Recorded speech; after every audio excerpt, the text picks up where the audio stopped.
Hello বন্ধুরা, তো আজকে আমি আবারও চলে আসলাম আপনাদের সাথে সম্পূর্ণ ভিন্ন ধরনের একটি রেসিপি শেয়ার করতে। কুমড়োর খোসা তো আমরা সবাই ফেলে দিই কুমড়োটা নেওয়ার পর।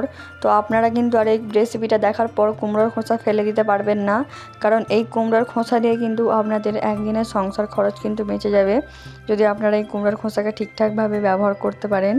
তো আমি কিন্তু আপনাদেরকে এই ভিডিওতে পুরোটাই শেয়ার করবো স্টেপ বাই স্টেপ। তো পুরো ভিডিওটা দেখতে থাকুন, একটু স্কিপ না করে, আর অবশ্যই ভিডিওটা লাইক দিয়ে দেখা শুরু করবেন।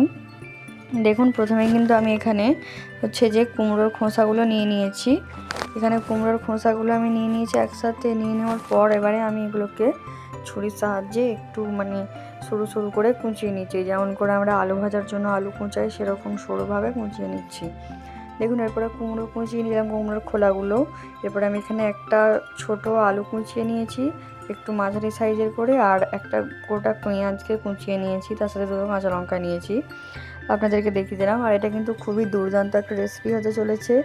এই রেসিপিটা এতটাই সুস্বাদু হয়, আপনারা হয়তো আগে কখনো খাননি, একবার খেলে কিন্তু এক থালা ভাত আপনারা নিমেষেই শেষ করে দিতে পারবেন। দেখুন, সবগুলো কোচানো হয়ে যাওয়ার পর এবারে কিন্তু আমি হচ্ছে যে কড়াইটা রেডি করে নিয়েছি। এবারে এর মধ্যে আমি জিরে ফোড়ন দিয়ে দিলাম, তারপরে দুটো কাঁচা লঙ্কা দিয়ে দিলাম জিরে। এরপর আমি হচ্ছে এর মধ্যে পেঁয়াজগুলো দিয়ে দিলাম, যে পেঁয়াজগুলো দিয়েছিলাম। পেঁয়াজগুলো কিন্তু আমাদেরকে লাল লাল করে নিতে হবে। তো যারা চ্যানেলটা সাবস্ক্রাইব করেনি এখনও পর্যন্ত, অবশ্যই চ্যানেলটাকে সাবস্ক্রাইব করে দেবেন, কারণ আমি কিন্তু আমার চ্যানেলে এরকম আরও অনেক নিত্য নতুন এবং সাশ্রয়কারী রেসিপি নিয়ে আসতে থাকি, যেগুলো কিন্তু আপনাদের নিত্যদিনের জীবনে খুবই সাহায্য করবে। তো দেখুন, পেঁয়াজগুলো একটু মিডিয়াম ভাজা ভাজা হয়ে যাওয়ার পর এবারে আমি এর মধ্যে কুমড়োর যে খোসাগুলো কুচিয়ে রেখেছিলাম দিয়ে দিলাম। দিয়ে দেওয়ার পর এবারে হচ্ছে যে প্রথমে খুব ভালোভাবে ভাজা ভাজা করে নিতে হবে আমাদেরকে একটু খোসাগুলোকে। এরপর দেখুন, আমি এর মধ্যে আলুগুলো কুচিয়ে রেখেছিলাম, আলুগুলোও দিয়ে দিলাম। আলুগুলো দেওয়ার পর এবারে হচ্ছে যে আমি খুব ভালোভাবে এগুলোকে নাড়াচাড়া করব, আর গ্যাসের ফ্লেমটাকে মিডিয়ামে করে দেবো। মিডিয়ামে করে দিয়ে এবারে এগুলোকে হাতের সাহায্যে দেখুন আমি খুব ভালোভাবে নাড়াচাড়া করে নিচ্ছি, যেন এগুলো একটু ভাজা ভাজা হয়ে যায়, কারণ এরপরে এগুলোকে কিন্তু আমাদেরকে কুক করতে হবে। তো দেখুন, এগুলো প্রায় অনেকক্ষণ ভাজা ভাজা হয়ে গেছে। এবারে হচ্ছে যে আমি এর মধ্যে মশলা অ্যাড করব। এখানে আমি প্রথমে পরিমাণ মতো লবণ অ্যাড করে দিলাম।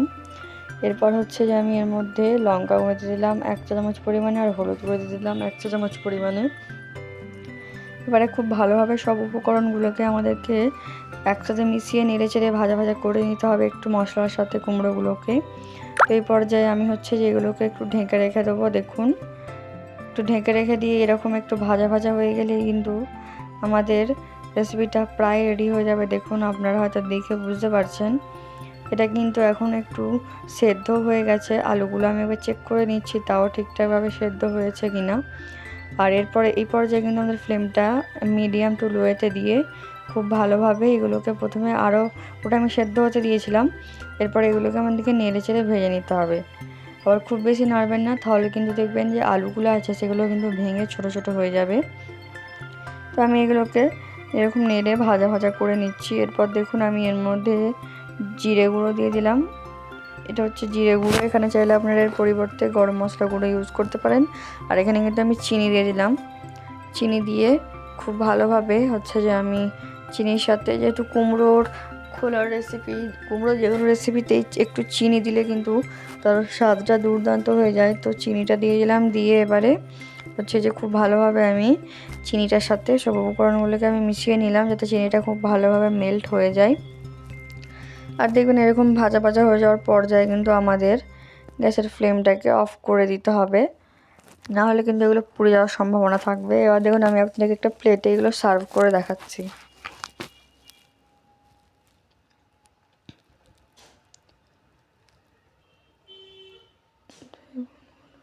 দেখুন কত সুন্দর হয়েছে, দেখতেই কিন্তু মুখে জল চলে আসছে।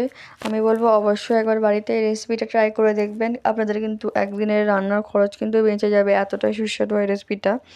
একবার করলে কিন্তু আর কুমড়োর খোলা ফেলে দেবেন না। ভিডিওটা দেখার জন্য ধন্যবাদ। আর অবশ্যই বলে যাবেন কমেন্টে যে আপনাদের এই ইউনিক রেসিপিটা কেমন লাগলো, আর বাড়িতে ট্রাই করেছেন কিনা কোনোদিনও। ধন্যবাদ।